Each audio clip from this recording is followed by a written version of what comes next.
नमो अरिहंताणं नमो सिद्धाणं नमो आयरीयाणं नमो वज्झायाणं नमो लोये सौसाहूणम्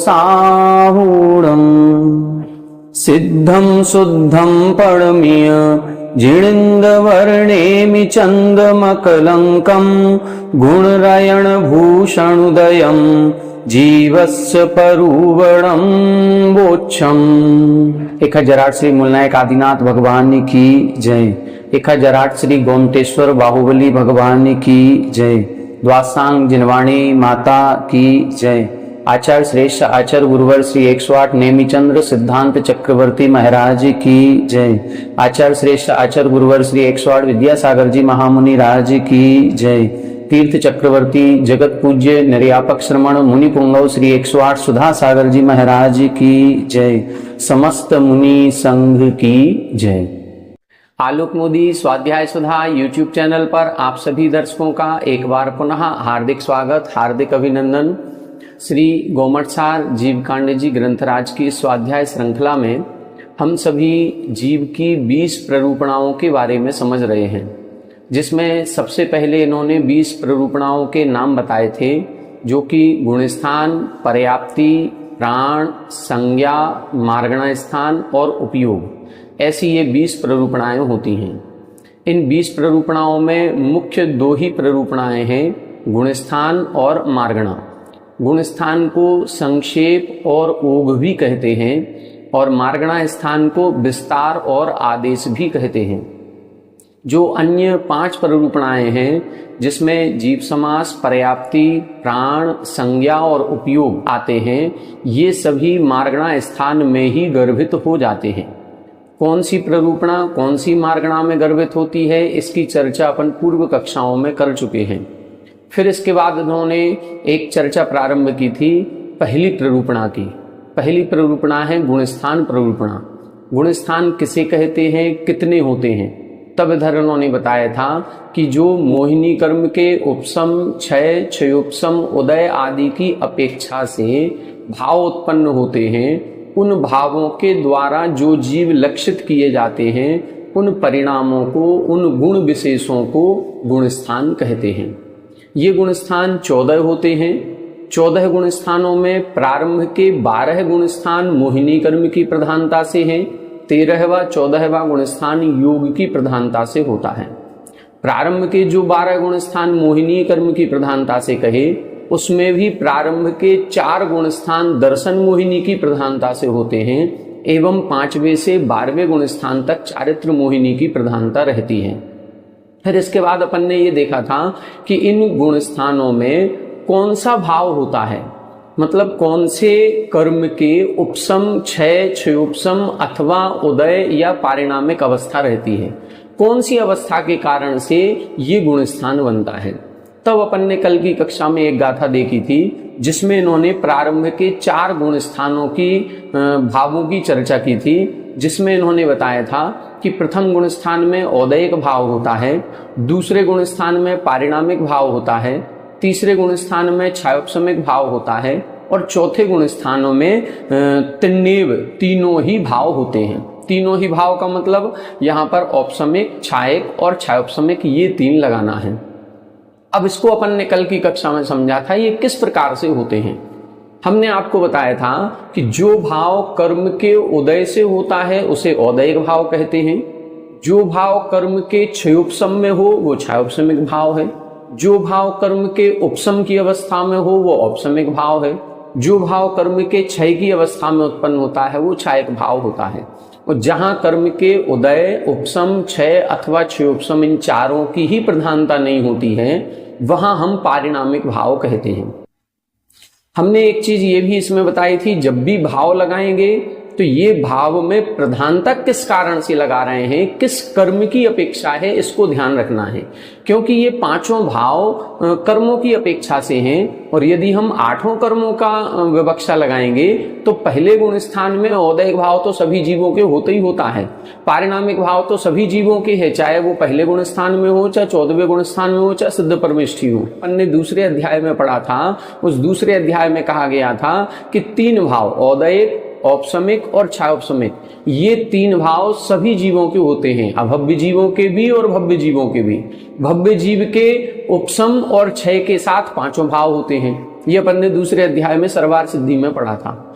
यहां पर जो हम भावों की चर्चा कर रहे हैं, यहां पर सभी कर्मों को नहीं लगाना है, केवल मोहिनी कर्म को लगाना है। मोहिनी कर्म में भी प्रारंभ के 4 गुण स्थानों में मात्र दर्शन मोह की अपेक्षा है। अपन ने कल 11वीं गाथा पढ़ी थी, 12वीं नहीं पढ़ी। जब 12वीं गाथा को अपन देखेंगे तो इसमें आगे स्पष्ट कर रहे हैं, दर्शन मोहम पडुच्च भणिदाहु, ये दर्शन मोह की प्रधानता के कारण से कहे गए हैं। इसको अपन अभी पढ़ेंगे तब बताएंगे।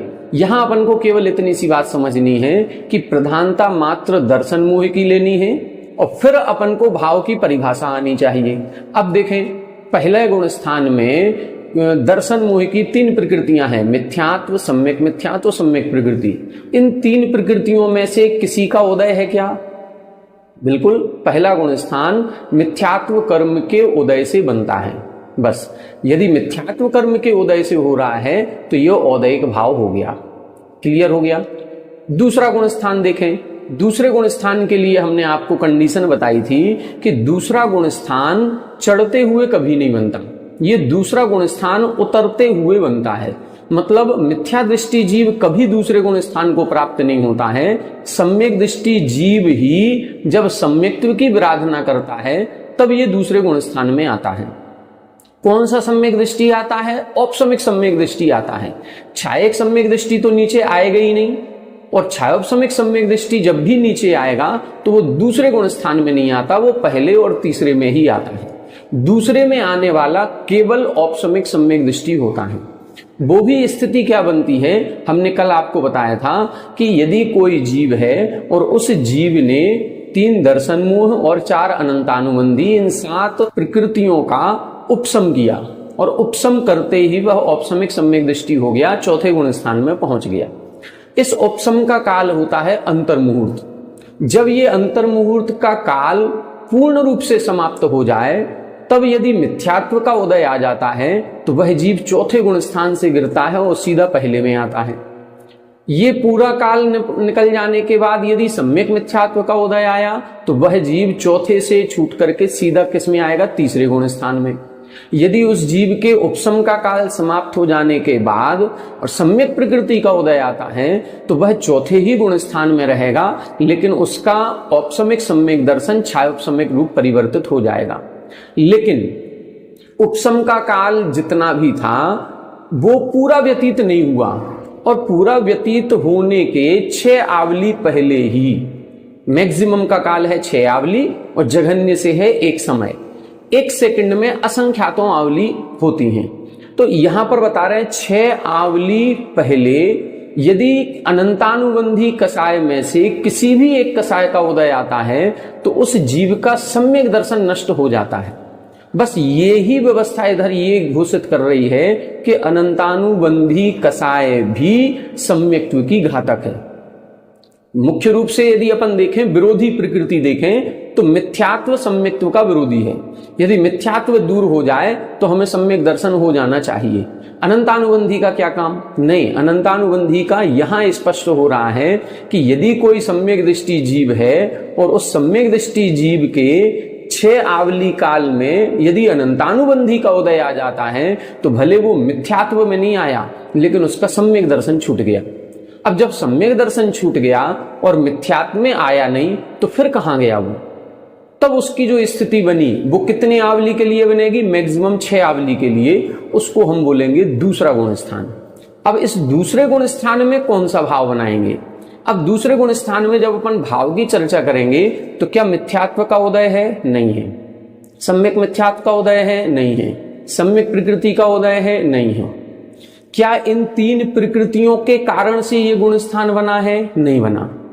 न तीनों के क्षय के कारण से बना है, न तीनों के क्षयोपसम के कारण से बना है, न तीनों के उपसम के कारण से बना है। ये गुण स्थान तो अनंतानुबंधी के उदय के कारण से बना है। और अनंतानुबंधी कौन सी प्रकृति है? अनंतानुबंधी चारित्र मोह की प्रकृति है। इसीलिए यहां पर पारिणामिक भाव कहा गया।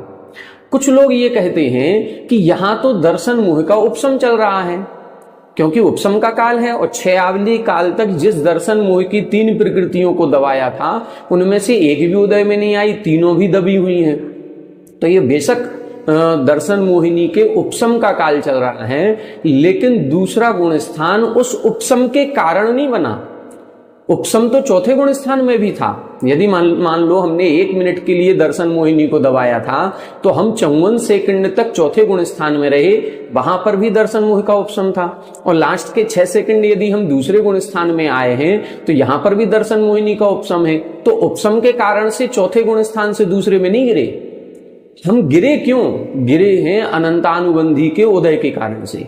बस ये जो अनंतानुबंधी का उदय आया है तो ये अनंतानुबंधी चारित्र मोह की प्रकृति है, और चारित्र मोह की प्रकृति की इधर प्रधानता है ही नहीं।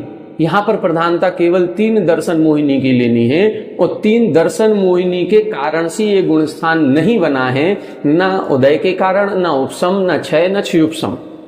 इसीलिए यहां पर पारिणामिक भाव कहा जाता है। पारिणामिक भाव की परिभाषा ही यही है, जहां पर कर्म के उपसम, क्षय, क्षयोपसम, उदय की अपेक्षा के बिना स्वभाव से जो भाव बनता है उसको हम पारिणामिक भाव कहते हैं। तो इस दूसरे गुण स्थान में दर्शन मोहिनी की प्रधानता लेनी है, और दर्शन मोहिनी के कारण ये गुण स्थान बना ही नहीं। दर्शन मोहिनी का ना उदय, ना उपसम, ना क्षय, ना क्षयोपसम, किसी भी कारण से ये दूसरा गुण स्थान नहीं बना।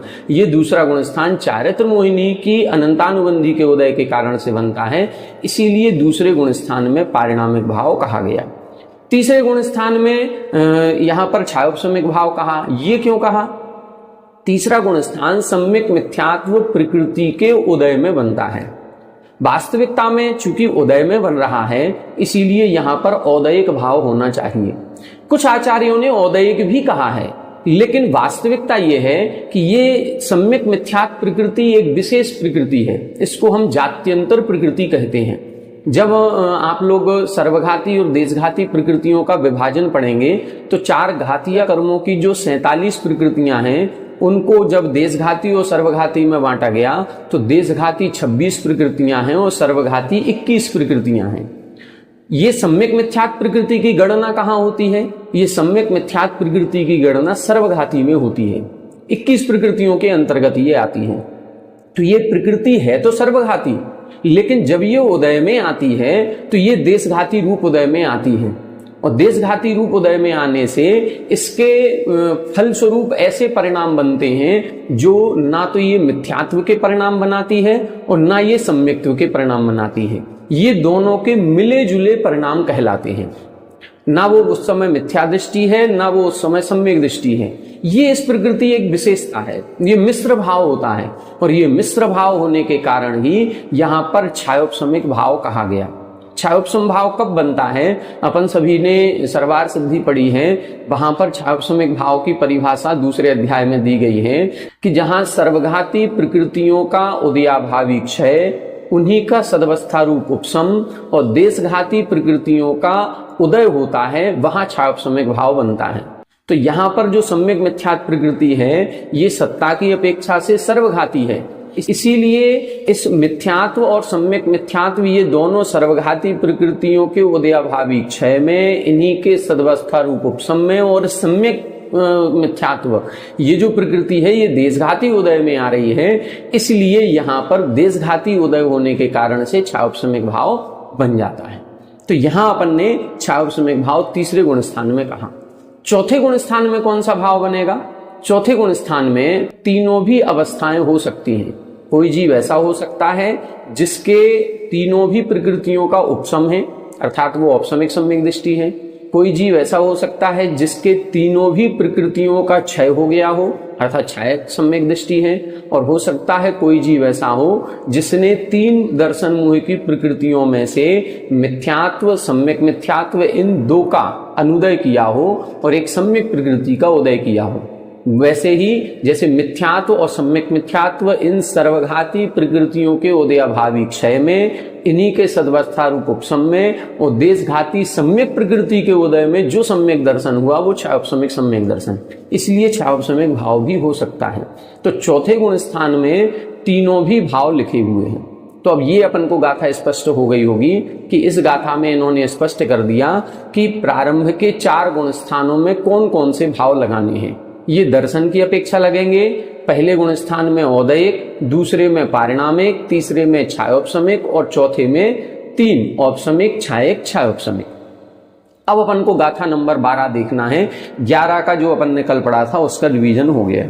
12 देखें। ए दे भावाणीयमा, ए दे भावाणीयमा, दंसण मोहम पडुच्च भणी दाहु, दंसण मोहम पडुच्च भणी दाहु, चारित्तम नत्थि जदो, चारित्तम नत्थि जदो, अविरद अन्तेषु ठाणेषु, अविरद अन्तेषु ठाणेषु।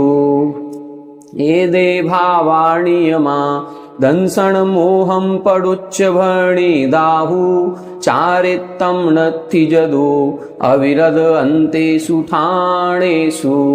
देखो यहां पर स्पष्ट लिख रहे हैं एदे भावाणीयमा, ये जो भाव ऊपर की गाथा में कहे हैं ये नियमा यानी नियम से दर्शन मोहम पडुच्च भणी दाहु, ये दर्शन मोहिनी की प्रधानता से कहे गए हैं।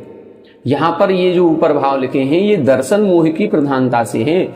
अन्य कर्मों की अपेक्षा यदि हम लगाएंगे तो फिर किसी भी गुण स्थान में अन्य भी भाव बन सकते हैं। पहले गुण स्थान में क्या ज्ञानावरण का क्षयोपशम नहीं है, दर्शनावरण का क्षयोपशम नहीं है तो फिर छायोपशमिक भाव भी है। क्या 148 प्रकृतियों में 122 प्रकृतियों का उदय नहीं रहता है तो वो औदयिक भाव भी है। और पारिणामिक भाव जीवत्व तो सभी के है, तो पहले गुण स्थान में ये 3 भाव तो होने ही होने हैं। फिर यहाँ पहले गुण स्थान में मात्र औदयिक क्यों लिखा? ये केवल दर्शन मोहिनी की प्रधानता के कारण से लिखा है। दूसरे गुण स्थान में कोई जीव रहेगा तो क्या उसके कर्मों का उदय नहीं है? क्या उस समय कर्मों का क्षयोपशम नहीं है? फिर पारिणामिक भाव क्यों लिखा? पारिणामिक भाव दर्शन मोहिनी की प्रधानता के कारण से लिखा है। यदि हम चारित्र मोहिनी की प्रधानता कर दें तो अनंतानुबंधी के उदय में होने के कारण से औदयिक भाव मानना चाहिए, लेकिन चारित्र मोहिनी की प्रधानता नहीं है, प्रधानता या अपेक्षा नहीं है। अपेक्षा जिसकी होगी वैसा ही कथन किया जाता है। इसीलिए इधर लिखा दर्शन मोहम पडुच्च भणी दाहु, दर्शन मोहिनी की प्रधानता से ये भाव कहे गए हैं। चारित्तम नत्थि जदु, चारित्र चूंकि वहां पर नहीं होता है प्रारंभ के 4 गुण स्थानों में, कहां नहीं होता है? अविरद अंतेषु ठाणेषु। अविरद अंतेषु मतलब जहां तक अविरत अवस्था है, जहां से संयम प्रारंभ हो जाता है वहां तो चारित्र प्रारंभ हो गया, लेकिन जहां तक चारित्र नहीं है, चौथे गुण स्थान का नाम क्या है? अविरत सम्यक दृष्टि। तो जहां तक अविरत अवस्था है ऐसे गुण स्थानों में यहां पर चारित्र मोह होता ही नहीं है, चारित्र प्रकट ही नहीं होता है, इसीलिए चारित्र की प्रधानता नहीं लगानी। तो प्रारंभ के 4 गुण स्थान चूंकि असंयम के गुण स्थान हैं, इसीलिए उन असंयम के गुण स्थानों में चारित्र नहीं होता है, और चारित्र नहीं होता है तो चारित्र मोह की अपेक्षा भी नहीं लगानी है, मात्र दर्शन मोह की अपेक्षा के कारण से ही ये भाव होते हैं। अब प्रश्न उठता है कि 5वें गुण स्थान आदि में कौन से भाव लगाएंगे? तो पंचम गुण स्थान आदि में जो भाव लगाएंगे उसके लिए अगली गाथा लिख रहे हैं, गाथा नंबर 13। देश विरदे पमत्ते, देश विरदे पमत्ते, इदरेव खौव समीय भावोदु, इदरेव खौव समीय भावोदु, सो खलु चरित्त मोहम, सो खलु चरित्त मोहम, पडुच्च भणियम तहा उबरिम, पडुच्च भणियम तहा उबरिम। देश विरदे पमत्ते, इदरेव खौव समीय भावोदु, सो खलु चरित्त मोहम, पडुच्च भणियम तहा उबरिम। देखिए अब ऊपर की बात कर रहे हैं, तहा उबरिम, उस चौथे गुण स्थान से ऊपर।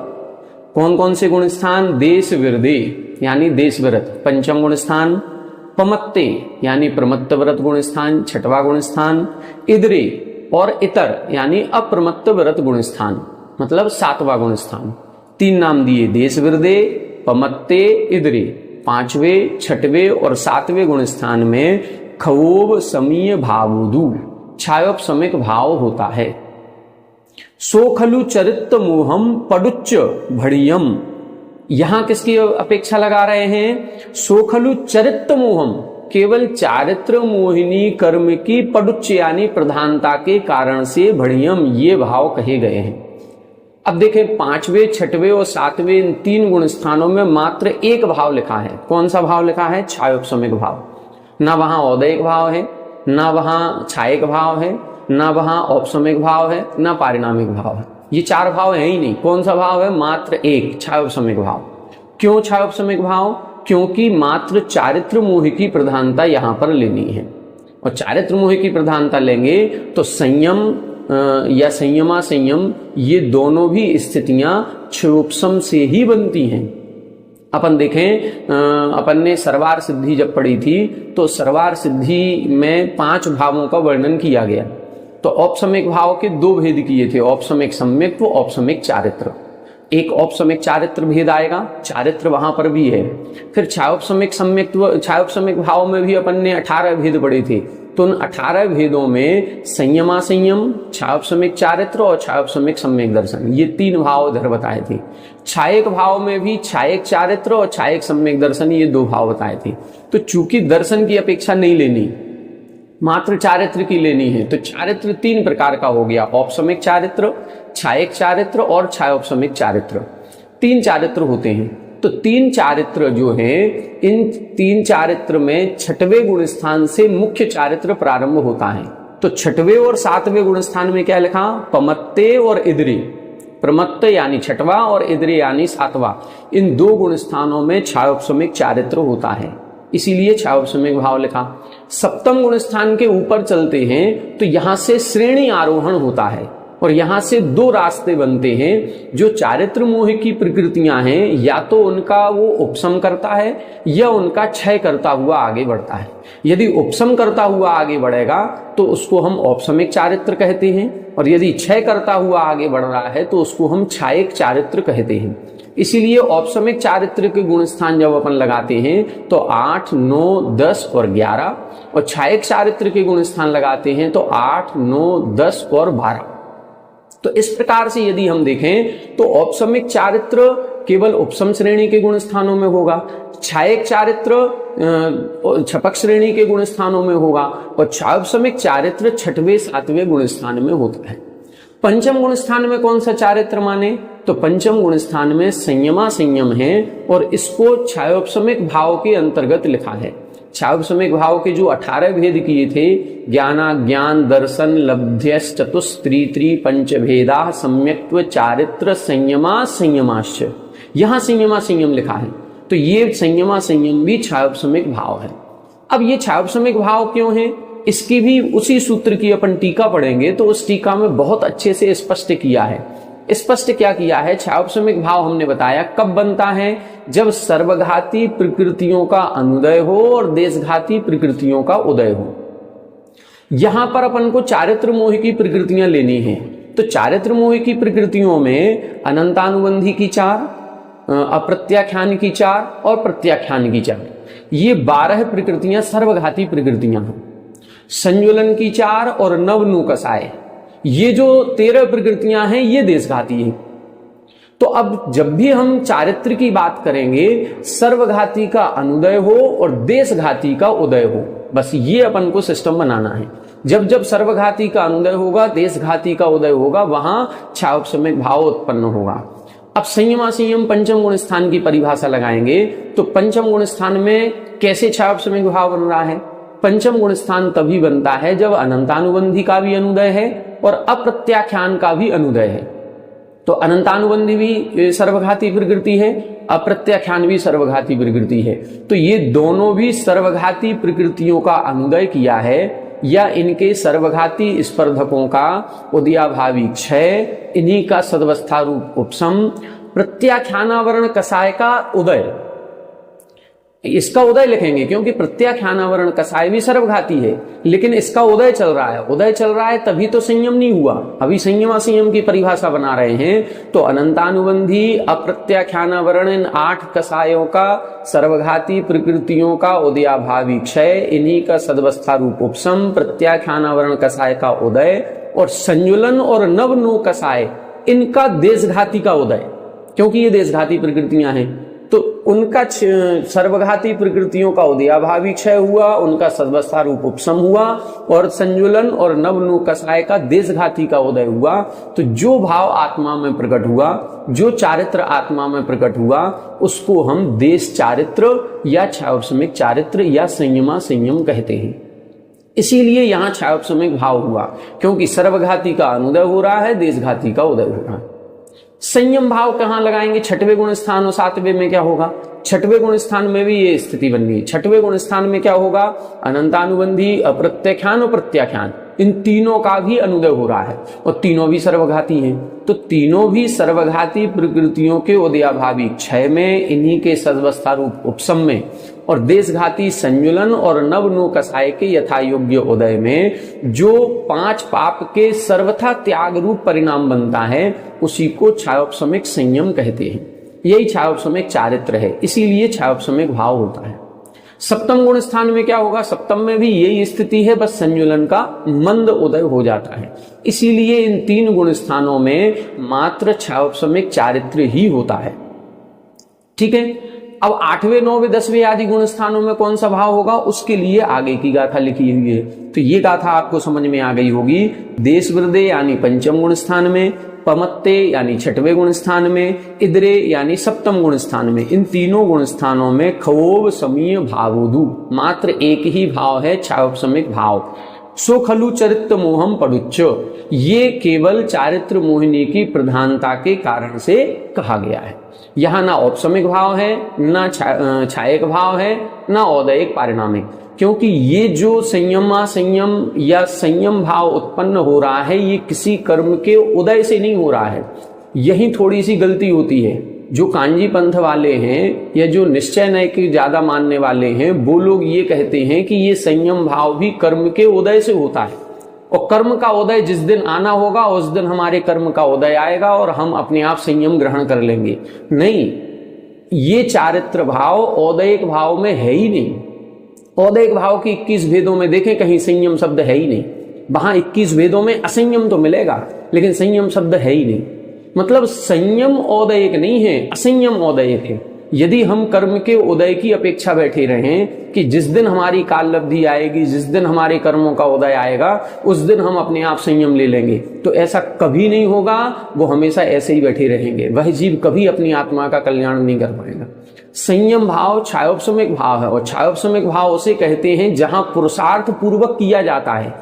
ये जितना भी संयमा संयम या संयम भाव हमने बताए हैं, ये आत्मा की विशुद्धि पूर्वक, पुरुषार्थ पूर्वक सर्वघाती का अनुदय किया है और देशघाती का उदय लाए हैं। ये पुरुषार्थ पूर्वक किया जाता है, और क्षयोपशमिक ही चारित्र कहा गया। चारित्र को औदयिक कहा ही नहीं है। औदयिक चारित्र के 3 ही भेद किए हैं, क्षयोपशमिक, औपशमिक या छायक। तो यहां 5वें 6वें 7वें गुण स्थान में क्षयोपशमिक चारित्र है। 8वें 9वें 10वें 11वें उपशम श्रेणी में औपशमिक चारित्र, 8वें 9वें 10वें 12वें छपक श्रेणी में छायक चारित्र होता है। चारित्र की अपेक्षा हम बात करेंगे तो इन 3 गुण स्थानों में मात्र एक ही भाव है, क्षयोपशमिक भाव। आगे के गुण स्थानों में कौन सा है, उसके लिए देखें आगे। तत्तो उवरिम उवसम, तत्तो उवरिम उवसम, भावो उवसाम गेसु खव गेसु, भावो उवसाम गेसु खव गेसु, खय्यो भावो नियमा, खय्यो भावो नियमा, अजोगी चरिमोत्ति सिद्धेय, अजोगी चरिमोत्ति सिद्धेय। एक बार आप लोग पढ़ें। तत्तो उवरिम उवसम, भावो उवसाम गेसु खव गेसु, खय्यो भावो नियमा, अजोगी चरिमोत्ति सिद्धेय। देखें, अब इस गाथा में बता रहे हैं तत्तो उवरिम, मतलब उस सप्तम गुण स्थान के ऊपर। अब सप्तम गुण स्थान के ऊपर क्या है, तो उवसम भावो उवसाम गेसु। उवसाम गेसु यानी उपसामकों के। उपसामक कौन कहलाते हैं? जो चारित्र मोह की 21 प्रकृतियां हैं, इन 21 प्रकृतियों का उपशम करते हैं, उन गुण स्थानों को उपसामक कहा जाता है, या उन जीवों को उपसामक कहा जाता है। अब ये चारित्र मोह की 21 प्रकृतियों का उपशम कहाँ होता है, तो 8वें 9वें 10वें और 11वें गुण स्थान, ये 4 गुण स्थान कहे गए। 8वें गुण स्थान में उपशम करने की विशुद्धि बढ़ाई जाती है। 9वें गुण स्थान में 21 में से 20 प्रकृतियों का उपशम होता है। 10वें में 1 संजुलन लोभ का उपशम होता है और 11वां गुण स्थान संपूर्ण प्रकृतियों के उपशम होने के बाद बनता है। तो ये पूरी प्रक्रिया इन 4 गुण स्थानों में होती है, इसीलिए इन 4 गुण स्थानों को उपसामक कहा जाता है। इसीलिए यहां उपशम भाव लिखा है। उपशम श्रेणी में होंगे तो औपसमिक चारित्र कहलाएगा, उपशम भाव उत्पन्न होता है। खवगेशु खय्यो भावो, और खवगेशु यानी छपकेशु। छपकेशु का मतलब छपक, छपक के जो गुण स्थान है। छपक श्रेणी, छपक श्रेणी का मतलब जहां पर इन चारित्र मोह की 21 प्रकृतियों का क्षय किया जाता है। क्षय कहां होगा? वही 8वें, 9वें, 10वें और 12वें गुण स्थान में।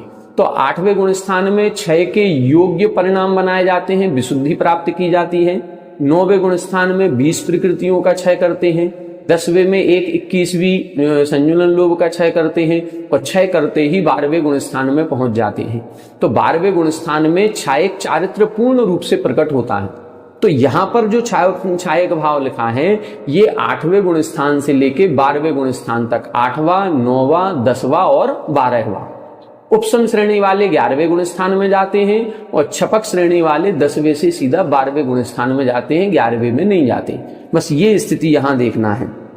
तो 8वें, 9वें, 10वें और 11वें इन 4 गुण स्थानों में उपशम श्रेणी है। उपशम श्रेणी में औपसमिक चारित्र होगा, उपशम भाव होगा। और छपकेशु, छपक श्रेणी के गुण स्थानों में 8, 9, 10, 12 में छायक भाव होगा। उसके बाद 13वें और 14वें में क्या होगा? फिर आगे लिख रहे हैं नियमा अजोगी चरिमोत्ति सिद्धेय। अजोगी चरिमोत्ति अर्थात अयोगी, जो अयोग नाम का अंतिम गुण स्थान है, अयोग केवली, तो वहां तक चरम, चरम का मतलब अंतिम, वहां तक यही छायक भाव चलेगा। और उसके बाद सिद्धेय यानी सिद्ध परमेष्ठियों में भी ये छायक भाव पाया जाता है, क्योंकि एक बार छायक भाव उत्पन्न होता है तो फिर नष्ट नहीं होता। तो 12वें गुण स्थान में जो छायक भाव उत्पन्न हुआ है या 8वें गुण स्थान से जिसकी प्रोसेस प्रारंभ हो गई है, अब ये छायक भाव नष्ट नहीं होगा तो वो 13वें गुण स्थान में भी छायक भाव, 14वें में भी छायक भाव और फिर सिद्धों में भी छायक भाव पाया जाता है। इस प्रकार ये इधर इन्होंने पूरे 14 गुण स्थानों में कौन सा भाव होता है इसकी व्याख्या कर दी। प्रारंभ के 4 गुण स्थानों में दर्शन मोह की प्रधानता है, इसलिए पहले गुण स्थान में औदयिक भाव, दूसरे में पारिणामिक भाव, तीसरे में छायोपशमिक भाव, चौथे में तीनों भाव। 5वें से चारित्र मोह की प्रधानता है तो 5वें, 6वें और 7वें इन 3 गुण स्थानों में एक छायोपशमिक भाव। 8वें, 9वें, 10वें, 11वें उपशम श्रेणी के गुण स्थानों में उपशम भाव। 8वें, 9वें, 10वें, 12वें छपक श्रेणी के गुण स्थानों में छायक भाव। 13वें में छायक भाव, 14वें में छायक भाव और सिद्धों में भी छायक भाव। इस प्रकार से ये भावों का वर्णन किया जाता है। अब भावों का वर्णन एक अन्य प्रकार से भी करते हैं। किस अन्य प्रकार से? जैसे पंचम गुण स्थान के ऊपर जो 12वें गुण स्थान तक की बात है, यहां पर क्या सम्यक दर्शन नहीं है? सम्यक दर्शन तो एक बार हो गया तो ऊपर के सभी गुण स्थानों में पाया जाएगा। तो इन पंचम गुण स्थान से लेकर के 12वें और 14वें गुण स्थान तक सम्यक दर्शन की अपेक्षा भी भाव कहे जाते हैं कि यदि हम सम्यक दर्शन की अपेक्षा लगाएं तो कौन सा भाव होगा और चारित्र की अपेक्षा लगाएं तो कौन सा भाव होगा। नीचे के जो 4 गुण स्थान है वहां तो चारित्र होता ही नहीं है, इसीलिए वहां तो केवल दर्शन की अपेक्षा ही भाव लगाएंगे। लेकिन पंचम गुण स्थान के ऊपर चारित्र की अपेक्षा ये अपन ने पढ़ लिया, अब दर्शन की अपेक्षा अपन अपने विचारों से लगाएंगे। इसकी गाथा यहां पर नहीं दी गई है। जब अपन अपने हिसाब से लगाएंगे तो देखें, चौथे गुण स्थान में तीनों प्रकार के सम्यक दृष्टि होते हैं, तो पंचम गुण स्थान में भी तीनों प्रकार के सम्यक दृष्टि होंगे। 6वें 7वें गुण स्थान में भी तीनों प्रकार के सम्यक दृष्टि हैं। तो चौथे, 5वें, 6वें और 7वें इन 4 गुण स्थानों में तीनों प्रकार के सम्यक दृष्टि हैं। औपसमिक भी, छायक भी, छायोपसमिक भी, तीनों प्रकार के सम्यक दृष्टि हैं। तो दर्शन की अपेक्षा तीनों भाव बनेंगे। दर्शन की अपेक्षा चौथे गुण स्थान में दर्शन की अपेक्षा 3 भाव लिखे थे, तो 5वें, 6वें और 7वें गुण स्थान में भी दर्शन की अपेक्षा तीनों भाव होंगे। पांचवें, छठवें, सातवें इन 3 गुण स्थानों में चारित्र की अपेक्षा केवल एक ही भाव है, छायोपशमिक भाव। फिर ऊपर चलेंगे तो जब उपसम श्रेणी और छपक श्रेणी आरोहण किया जाता है तो उपसम श्रेणी को आरोहण करने वाला जीव या तो द्वितीयोपसम सम्यक दृष्टि होता है या छायक सम्यक दृष्टि होता है। इसकी चर्चा आगे आएगी, तब और अच्छे से हम आपको बताएंगे। अभी एक सामान्य से भावों की चर्चा कर रहे हैं, जिनको ये विषय पता होगा द्वितीयोपसम क्या है, छायक क्या है, वो समझ जाएंगे। तो द्वितीयोपसम सम्यक दर्शन के साथ और छायक सम्यक दर्शन के साथ उपसम श्रेणी आरोहण हो सकती है। तो दोनों भी सम्यक दर्शन के साथ हो रही है। तो जब हम दर्शन की अपेक्षा भाव लगाएंगे तो 8वें, 9वें, 10वें और 11वें गुण स्थान में दोनों भाव बन जाएंगे। औपसमिक भाव भी बनेगा और छायक भाव भी बनेगा दर्शन की अपेक्षा। चारित्र की अपेक्षा तो उपसम श्रेणी में औपसमिक भाव ही बनता है। छपक श्रेणी की बात करेंगे तो दर्शन की अपेक्षा छायक सम्यक दृष्टि ही छपक श्रेणी आरोहण करता है। तो 8, 9, 10 और 12 इन 4 गुण स्थानों में दर्शन की अपेक्षा भी छायक भाव होगा और चारित्र की अपेक्षा भी छायक भाव होगा। 13वें गुण स्थान और 14वें गुण स्थान में दर्शन की अपेक्षा भी छायक भाव है, चारित्र की अपेक्षा भी छायक भाव है। इस प्रकार से अपन को लगाना चाहिए। इसका कल हम चार्ट बना देंगे और चार्ट से अपन समझने का प्रयास करेंगे। एक कॉलम में 14 गुण स्थान के नाम लिखेंगे, एक कॉलम में दर्शन की अपेक्षा कौन सा भाव बनेगा और दूसरे कॉलम में अपन लिखेंगे चारित्र की अपेक्षा कौन सा भाव होगा। उस चार्ट से और अच्छे से क्लियर हो जाएगा। अभी आज अपन इतना ही रहने देते हैं। अभी एक बार और अपन इसको देख लें। दर्शन की अपेक्षा यदि हम बात करें तो प्रारंभ के 4 गुण स्थानों में पहले में औदयिक, दूसरे में पारिणामिक, तीसरे में छायोपशमिक, चौथे में तीनों। ऊपर की बात करें तो 5वें, 6वें और 7वें गुण स्थान में मात्र छायोपशमिक भाव है। 8वें, 9वें, 10वें, 11वें उपसम श्रेणी के गुण स्थानों में औपसमिक भाव है। 8वें, 9वें, 10वें, 12वें छपक श्रेणी के गुण स्थानों में छायक भाव है। 13वें, 14वें में छायक भाव है और सिद्धों में छायक भाव है। ये इन गाथा का अर्थ है। इतना अभी अपन को समझना है, बाकी अपन कल चार्ट के माध्यम से पढ़ेंगे और फिर उसके बाद एक एक गुण स्थान का वर्णन प्रारंभ होगा। तो पहले गुण स्थान की व्याख्या पढ़ेंगे। आज की कक्षा में इतना ही। आप सभी हमारे साथ बने रहें। सभी को जय जय।